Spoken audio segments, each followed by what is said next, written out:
कक्षा 12 के लिए हिंदी विषय की अनिवार्य संस्कृत हेतु पाठ्यपुस्तक संस्कृत प्रबोधिनी का आज षष्ठः पाठः वृक्षेषु चैतन्यम विद्यते, यानी पाठ 6 वृक्षों में चेतनता विद्यमान है। भारत के प्रसिद्ध वैज्ञानिक जगदीश चंद्र बसु द्वारा वृक्षों में जीवन है ऐसा जो प्रतिपादन किया था, यह लाखों वर्ष पूर्व भृगु ऋषि ने सत्यापित कर दिया था। वे कहते थे कि वृक्षों में वास्तव में जीवन है। पूरे 9 श्लोक लिए गए हैं। लिखा हुआ है, ऊष्म तो म्लायते वर्णस्त्वक फलम पुष्पमेव च म्लायते शीर्यते च अपि स्पर्श स्तेना अत्र विद्यते। गर्मी के कारण वृक्षों के पत्ते मुरझा जाते हैं और साथ ही छाल यानी त्वक यानी त्वचा माने छाल फल और फूल भी कुम्हलाकर बिखर जाते हैं। इससे स्पष्ट होता है कि वृक्षों में स्पर्श शक्ति विद्यमान है।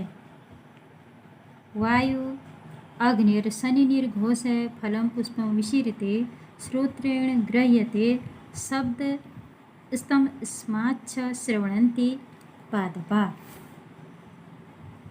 वायु, अग्नि एवं बिजली की कड़क आदि के भीषण शब्दों से फल फूल टूट जाते हैं, शब्द कानों के द्वारा सुने जाते हैं। इसलिए कहा जा सकता है कि वृक्ष भी सुनने की क्षमता रखते हैं। तीसरा श्लोक है, वल्ली वेष्टयते वृक्षं सर्वतः श्चैव गच्छति न हय दृष्टेश्च मार्गो अस्ति तस्मात् पश्यन्ति पादपः। बेल वृक्ष से लिपटती है और उसके चारों ओर घूमती है। बल्ली मना होता है बेल, लता जिसको कहते हैं।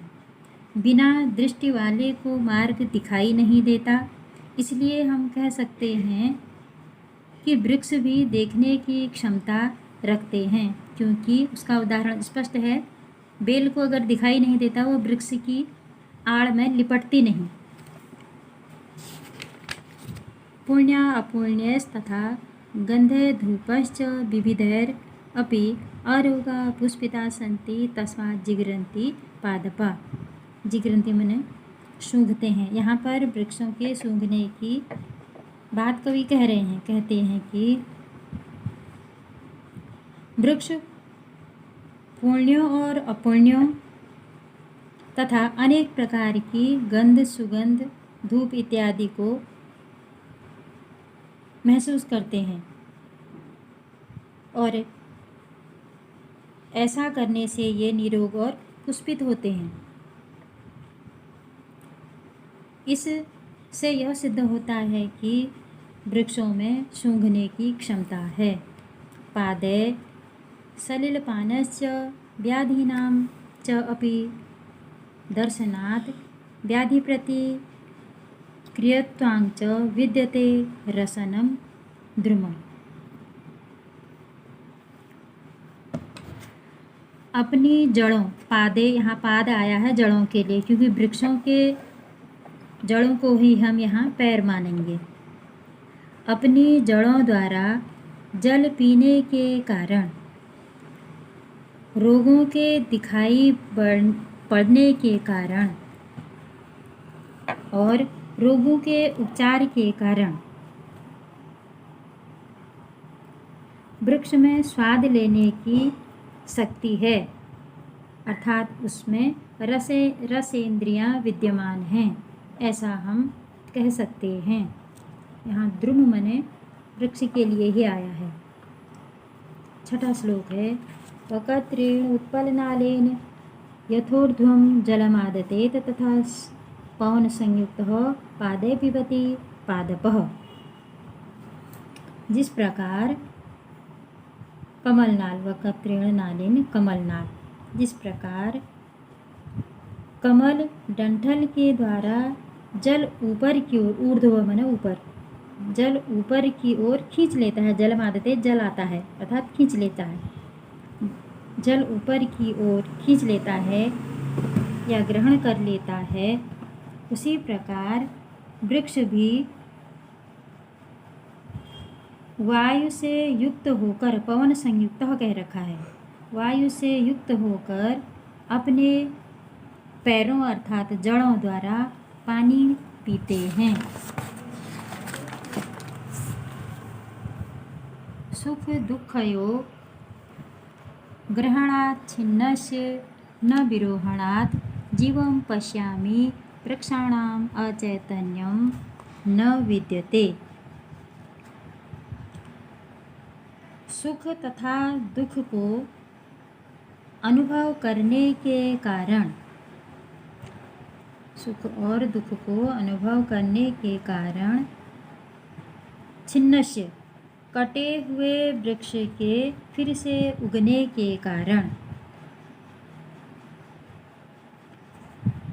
यहाँ पश्यामी कह रखा है, उत्तम पुरुष एक वचन है, तो यहाँ पर भृगु ऋषि जो इस बात को सत्यापित कर रहे हैं उनके लिए कह रखा है के कारण भृगु ऋषि कहते हैं कि मैं वृक्षों में जीवन की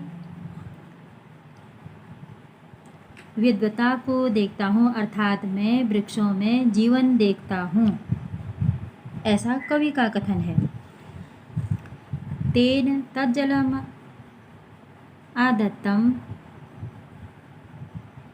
जरत्याग्निमारुतो आहार परिणामच्च स्नेहो वृद्धिश्च जायते। जड़ों द्वारा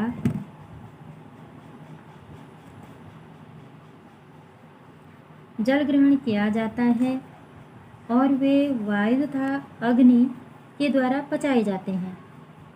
भोजन पच जाने के कारण कहा जा सकता है कि वृक्षों में स्निग्धता विद्यमान है, वृक्षों में स्निग्धता विद्यमान है, अर्थात पाचन करने की क्षमता विद्यमान है, जिससे उनमें निरंतर वृद्धि होती जाती है। जंगमानां च सर्वेषां शरीरे पंचधातवः प्रत्येकशः प्रभिद्यन्ते ययि शरीरः विचेष्टते। सभी गतिशील, जंगमानां माने गतिवान या गतिशील, सभी गतिशील के शरीर 5 धातुओं से बने हुए हैं। पंचधातुः भूमि, जल, अग्नि, आकाश और वायु, ये पंचधातु हैं। तो समस्त प्राणियों का शरीर पंचधातुओं से बना हुआ है। एक एक करके वृक्ष पर ये अलग अलग दृष्टिगोचर प्रतीत होते हैं और यही कारण है कि पंचधातुओं से निर्मित शरीर चेष्टा करता है। हम कह सकते हैं कि वृक्ष भी पंचधातुओं से निर्मित हैं, इसीलिए वह विभिन्न प्रकार की चेष्टा करते हैं।